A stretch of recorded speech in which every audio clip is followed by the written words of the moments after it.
The Pain and Pleasure Party isn't one of the select little gatherings Cynthia used to host at her home in Streatham.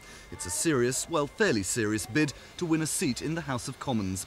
The PPP is a one-issue political organisation, and that issue, as you might expect, is sex.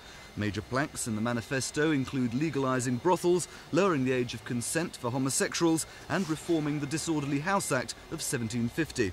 Basically, Cynthia Payne detests what she sees as the hypocrisy surrounding the whole business. Because everybody's doing it. Just a matter, you know, if you get caught, then you get slung out of a government position or something. And this is, I've always been annoyed about our sex laws. I mean, some of them date back to 1750. I went to prison in 1980 under 1750 Act. Cynthia says that back in the 70s, several MPs were among her house guests. More recently, for some reason, they seem to have been scared off. Did you notice any difference between the attitudes of Conservative and Labour MPs? Well, I wasn't in the bedrooms watching, was I? But I should think there is no difference. Men are men, whether they're Labour or whether they're Conservative. And I'm sure Maggie Thatcher will agree with me.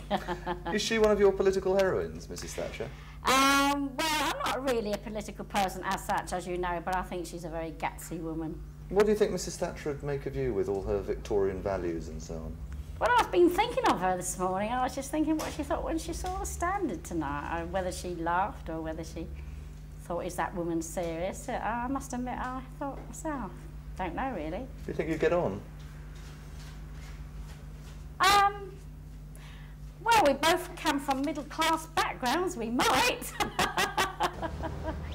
All tarted up to woo the voters, Cynthia's busy getting her campaign organised. Coming up at the end of the month, a fundraising party at Kensington Town Hall. And no, it won't be that sort of a do.